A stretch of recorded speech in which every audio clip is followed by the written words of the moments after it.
Good morning students, I am Rajendra Tanwar carrying forward the science of 9th class। देखिए 9th class की जो पिछला जो topic था हमने ये डिस्कस किया था, ये देखा था कि पिछला लेसन हमारा फिनिश हो गया पिछले क्लास में। ठीक है, लेसन भी है फिनिश, लेकिन इससे रिलेटेड जो न्यूमेरिकल प्रॉब्लम्स हैं उनको हम आज थोड़ा सा आज की क्लास में डिस्कस करेंगे और अगली जो क्लास है वो हमारी नए चैप्टर के साथ है। ठीक है, तो देखिए आज की क्लास में हम साउंड से रिलेटेड कुछ न्यूमेरिकल्स लेते हैं, जिनमें से पहला न्यूमेरिकल है, देखिए फर्स्ट न्यूमेरिकल है writing on the black board. First one is numerical 1। आज की क्लास में हम जो न्यूमेरिकल्स डिस्कस कर रहे हैं, जो न्यूमेरिकल्स इस प्रकार के न्यूमेरिकल्स हमारे एग्जाम में पूछे जा सकते हैं। उनमें से देखिए पहला न्यूमेरिकल है the frequency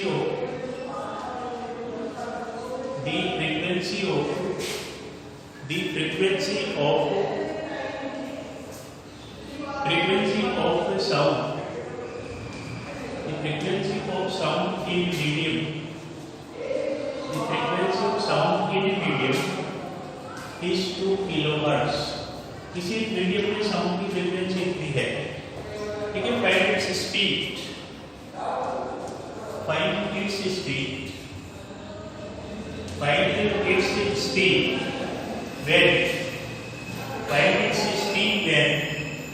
its wavelength is 2 meter।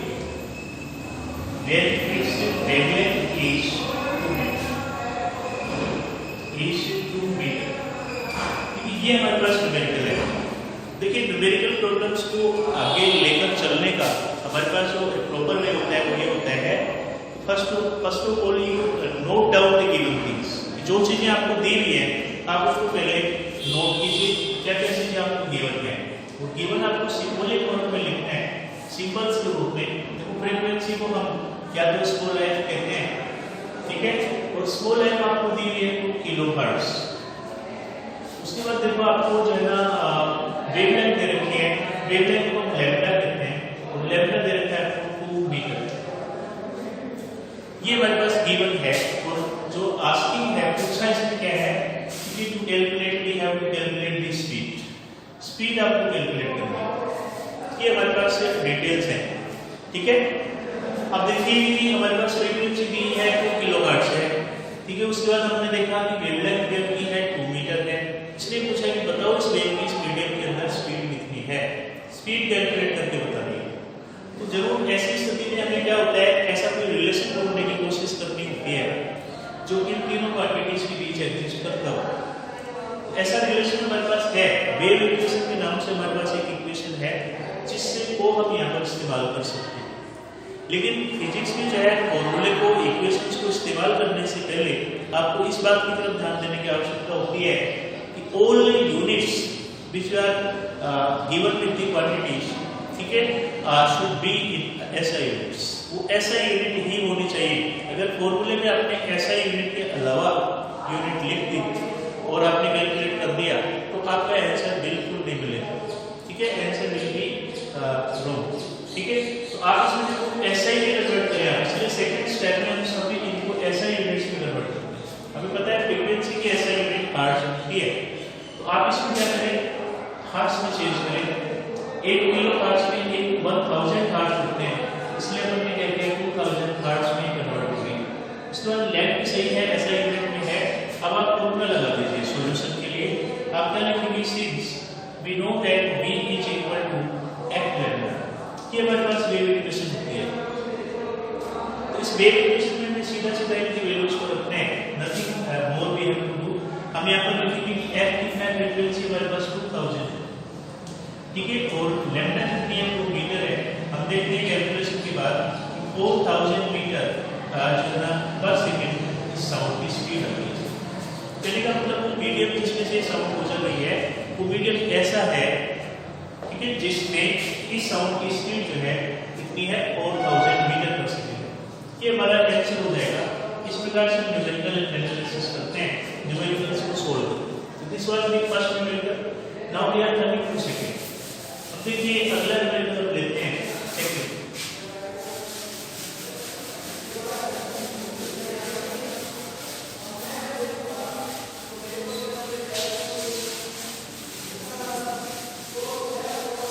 देखो हमारे पास सेकंड न्यूमेरिकल क्या है, लिखिए आप।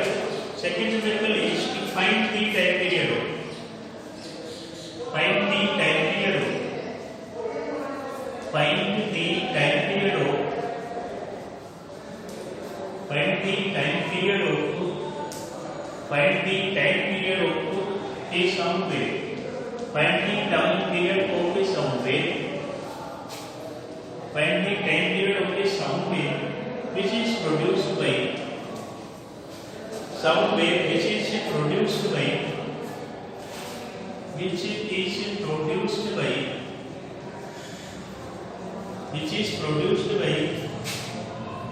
1000 vibrations in 2 seconds। ये हमारे पास है।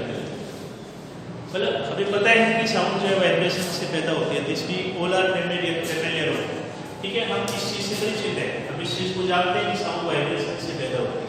लेकिन इसमें यहाँ पर हमें साउंड के बारे में विशेष रूप से बताया है कि ये साउंड जो है ना ऐसे वाइब्रेशन से पैदा हुई है जो 2 सेकंड में 1000 होते थे, ठीक है। तो आपसे ये पूछा है कि बताओ इसका टाइम पीरियड क्या होगा, तो हमें कहीं भी शब्दों के जाल में परेशान नहीं होना है। आप सबसे पहले जब क्या करेंगे, गिवन थिंग लिखेंगे, कौन सी चीज में गिवन है, तो वो गिवन चीज हमारे पास क्या है, नंबर ऑफ वाइब्रेशंस दिया हुआ है। एन से हम इसे डिनोट करते हैं, हमें कहेंगे कि number of vibrations we are given है। हमें जो है इसकी नंबर ऑफ वाइब्रेशंस दिए हुए हैं, कितने हैं 1000, कितने समय में है 2 सेकंड में, ठीक है। और हम फ्रीक्वेंसी की डेफिनेशन से जानते हैं सॉल्यूशन जो है। अब करना क्या है, इसकी जो है टाइम पीरियड है, टाइम पीरियड आपने फाइंड किया। अब देखो टाइम पीरियड का इससे कोई रिलेशन यहाँ पर हमारे पास डायरेक्ट रिलेशन नहीं है, ठीक है। तो टाइम पीरियड को फाइंड करने के लिए आप ऐसा करो, फ्रीक्वेंसी फाइंड करो।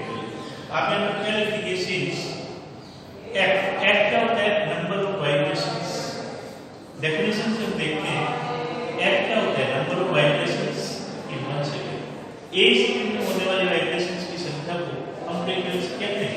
जब आपको पता है 2 सेकंड में 1000 वाइब्रेशन हुए, 10/t करोगे तो आपके पास फ्रीक्वेंसी आ जाएगी 1000/2, दैट इज 500 हर्ट्ज की फ्रीक्वेंसी है, ठीक है। मतलब बड़ी ही सरलता से हमने देखो फ्रीक्वेंसी को कैलकुलेट किया है, क्योंकि हम फ्रीक्वेंसी की डेफिनेशन से जानते हैं, फ्रीक्वेंसी की डेफिनेशन से हम ये जानते हैं कि फ्रीक्वेंसी क्या होती है, number of vibrations in 1 second.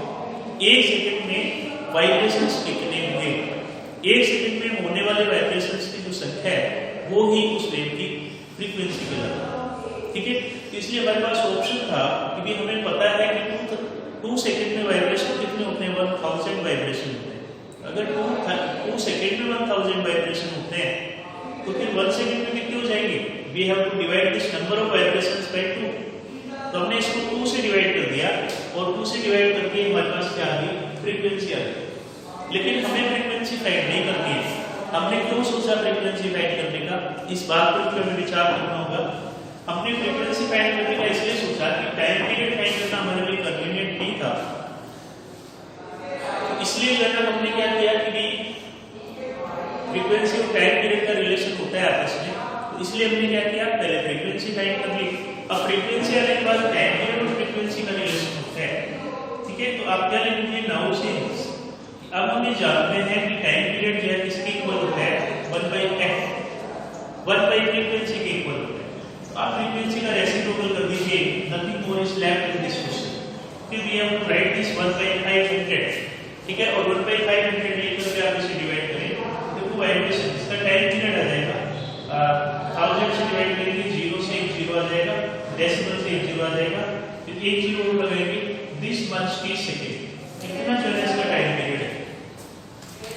सही में हम इसको सीधा भी कर सकते थे, मैं एक बार के लिए बता ही देता हूँ आपको। टाइम पीरियड क्या होता है, एक वाइब्रेशन के टाइम को कहते हैं टाइम पीरियड।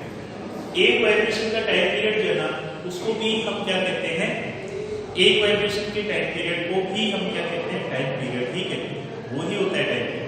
तो हम क्या करेंगे कि 1000 का वाइब्रेशन जो है 2 सेकंड में होते हैं, एक वाइब्रेशन कितनी देर में होगा, 2/2, ऐसा फाइंड कर सकते हैं। लेकिन उससे टेक्निक से मैंने इसलिए नहीं बताया, ये हमें यहाँ पर एक फ्रीक्वेंसी का कॉन्सेप्ट कवर होगा, ठीक है। तो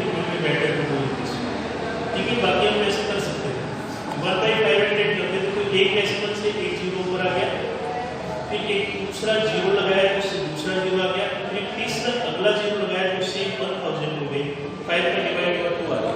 इस तरह से 0.002 सेकंड जो है हमारा आंसर हो गया 10 सेकंड। अब देखिए हम थर्ड न्यूमेरिकल की बात करेंगे। दिस एलपी जो कि न्यूमेरिकल नंबर 3। न्यूमेरिकल 3 में देखो बात करेंगे साउंड की। साउंड में है हमारे पास अगला तीसरा है आपके पास an ultrasound. Question number 3, an ultrasound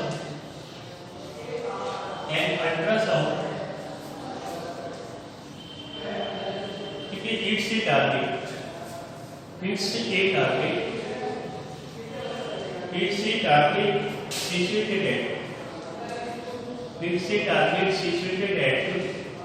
situated at 10,000 meter, ठीक है। रिटर्न्स बैक इन 5 सेकंड, आगे क्या कहेंगे अपन, and returns back in 5 second, ठीक है। फाइंड इट्स स्पीड, इसकी स्पीड फाइंड करें, ये हमारे पास प्रॉब्लम है थर्ड। देखिए इस प्रॉब्लम को कैसे कैलकुलेट करेंगे, इस पर भी हमें लॉजिकली विचार करने की आवश्यकता है। देखो अल्ट्रासाउंड है, उसकी कैलकुलेशन हमने एक हल्की सी करी थी, ठीक है। अभी तो फिलहाल जो गिवन थी मैं भूल गया। देखिए ऑब्जेक्ट की डिस्टेंस को मैक्स माना करते थे, वहां पर हमने सोनार में पढ़ा था इसको, तो ये एक्स दिया हुआ आपको 10,000 मीटर, ठीक है। उसके बाद आपको गिवन में वो क्या चाहिए है कि ये रिटर्न को करके टाइम ऑफ रिटर्न दे देते हैं, ठीक है। तो टाइम ऑफ रिटर्न हमें दिया हुआ है, टाइम ऑफ रिटर्न कितना है इसका कि 5 सेकंड में वापस आ जाती है। आपसे पूछ रहे हैं बताओ जो अल्ट्रासाउंड आपने भेजी थी उसकी स्पीड कितनी है। ये भी हमारे लिए मैं समझता हूँ वेरी बेसिक, ठीक है। इसको इतने को हम जो है डिस्कस कर चुके हैं, ठीक है। अब इसको जो है सोनार में फॉर्मूला सीधा लिख चुके हैं कि how to find the distance. हमारे पास जो फॉर्मूला है वो ये था, देखो हमें जानते हैं सॉल्यूशन में हम क्या लिखेंगे, सिंस हमें जानते हैं कि डिस्टेंस जो है किसके बराबर होगी, स्पीड इनटू टाइम। ये हमारे पास लॉजिक है, और यहाँ पर जो डिस्टेंस अब डबल हो जाएगी, एक बार जो है साउंड जाएगी जाने का की डिस्टेंस, और फिर एक बार वापस आएगी, ठीक है। तो अपने कहेंगे कि आने की डिस्टेंस, इस तरह से कुल मिलाकर के डिस्टेंस डबल होगी, स्पीड हमने नहीं मान ली।